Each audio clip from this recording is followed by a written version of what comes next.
आपसे एक अगला क्वेश्चन ये है, आप हिंदुत्व को या सनातन को कैसे प्रमोट कर रहे हैं? ये तो अगर ये क्वेश्चन हमसे पूछ रहे हैं तो ये तो आप भी जानते होंगे कि मनोना धाम पर सनातन को या हिंदुत्व को कैसे प्रमोट किया जा रहा है। यहाँ लगभग 500 दुकानें हैं आज की डेट में। सारे हिंदू लोगों की दुकानें हैं, कोई इसमें ईसाई की नहीं है, बौद्ध की नहीं है, ठीक है, या किसी और मजहब की नहीं है यहाँ पर दुकानें। तो सब हिंदू लोगों की, तो हिंदू के घरों में ही तो खुशहाली आ रही है। अगर वो यहाँ से अगर 1 रुपया भी कमा के ले जा रहे हैं तो हिंदू के घर में जा हिंदू को मजबूत कर रहे हैं। यानी कि 500 परिवार मनोना धाम से 24 घंटे जुड़े हुए हैं। अगर एक आवाज पे अगर हम कहीं बात करते हैं तो 500 लोग तो हमारे साथ हमेशा साथ रहते हैं। और दूसरी बात है, हिंदुत्व की बात करोगे तो यहाँ पर आप देख रहे होगे 10-5 यात्राएं, जो निशान यात्राएं होती हैं, पर डे आती हैं यहाँ पर जी। और हर रास्तों से गुजर के आती हैं। ऐसा कोई रास्ता नहीं है कि मनोना धाम पर आज तक वहां से यात्राएं नहीं आई हैं। जी। आज तक आपने सुना नहीं होगा कि किसी एक व्यक्ति ने यात्रा रोकने की कोशिश करी है, क्योंकि हमारा एक तरीके से अपना तरीका भी है और हमारे एक अपने नियम और उसूल भी हैं। हम कहते हैं आप किसी के मजहब के बारे में कोई गलत गाना ना बजाएं, आप केवल बाबा के गुणगान करें और भजन बजाते हुए आए। बाबा के भजनों पे अगर कोई ऐतराज करेगा तो उसको मुंह तोड़ जवाब देना हम जानते हैं बहुत अच्छी तरीके से।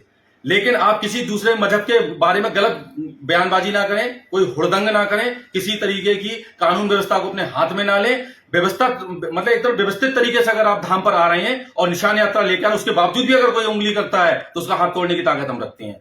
जी महाराज जी, एक छोटा सा क्वेश्चन और है इसके बाद मेरा, क्या यहाँ मतलब जाति के नाम पे कुछ लोग आरोप लगा देते हैं, यहाँ मतलब किस तरह की व्यवस्था है जाति के नाम पे? हम अपने जीवन काल में देखें, अगर सबसे ज्यादा अगर कोई सुधार किया है तो हमने सबसे पहले जाति मजहब का जो यहाँ पर धाम पर है वो हमने बिल्कुल खत्म कर दिया है। आपने देखा होगा, आपको भी नहीं पता होगा कि दरबार में जो खड़ा है वो किस जाति का है जी, और प्रसाद जो बांट रहा है वो किस जाति का है, या जो यहाँ भंडारा कर रहा है आगे वो किस जाति का है, यहाँ पर जो सेवादार है वो कौन किस जाति का है। हमने अपने नाम के आगे से सरनेम हटा दिया। तो जाति को तो हमने सबसे पहले खत्म करा है, क्योंकि जब तक तुम जातियों में बटे रहोगे तब तक कमजोर रहोगे।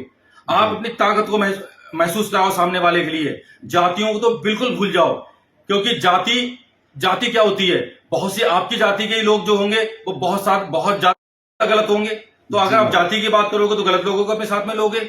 अगर जाति की बात करोगे तो मेरी खुद की जाति के लोग मुझसे बहुत ज्यादा परेशान हैं। जी महाराज। आपको एक कहावत सुनाता हूं। 4 कुत्ते गए थे गंगा जी नहाने जी। तो जब वो गंगा जी नहा के उधर से जब लौट रहे थे तो उनसे पूछा कि भाई गंगा जी सही से नहाए? जी महाराज। तो बोले गंगा जी तो नहाए, लेकिन हमारी जाति के जहां लोग मिले उन्होंने हमें 2-2 किलोमीटर तक दौड़ाया। तो सबसे ज्यादा अगर दिक्कत है तो खुद को ही है, इंसान को।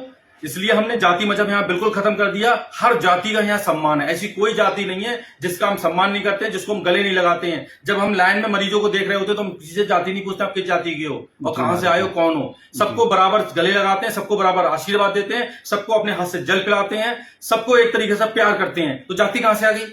जी महाराज। जब तक हम जीवित है तब तक मनोना धाम पर जाति नहीं चलेगी। आपने देखा होगा, हमने 100 जाति के लोगों को सबसे ज्यादा धाम से भगाया है यहाँ से, अगर उन्होंने कुछ गड़बड़ करा है। अगर 1-2 हमारे हाथों से पिटा भी है तो वो अपनी जाति का ही व्यक्ति पिटा है। तुमने कभी नहीं सुना होगा किसी दूसरी जाति के ऊपर हमने कभी भी एक भी हाथ उठाया, क्योंकि जाति हमारे दिमाग में है ही नहीं। अगर हमसे कोई आके बोलता भी कि महाराज जी हम आपकी जाति के हैं, तो हम कहते तुम हमारी जाति तो बताओ, हमारी जाति क्या है? हमारी तो जाति नहीं रही। अब जब व्यक्ति संत समाज में चला गया, अब जो उस लाइन में चला गया तो उसकी जाति कहां बची? और सच बताऊं मैं आपके लिए, हमारे अंदर से जाति के लिए कोई भाव नहीं आते हैं। जैसे अंदर से फीलिंग आती, कोई हमसे कहता है कि महाराज जी हम इस जाति के हैं, हमारा कोई फीलिंग नहीं आता है। हमारे लिए लगता है तुम श्याम भक्त हो, तुम मनोना धाम पर आए हो, हमारे लिए कोई जाति का मतलब नहीं है। और हम कभी भी इस मनोना धाम पर जाति का जो भी ये ड्रामा है ये बिल्कुल नहीं चलने देंगे, और हम इससे सख्त खिलाफ भी हैं। जब हम गंगा नहाते तो हमें पता होता है कि हमारे बराबर में कौन नहा रहा है। जी महाराज जी।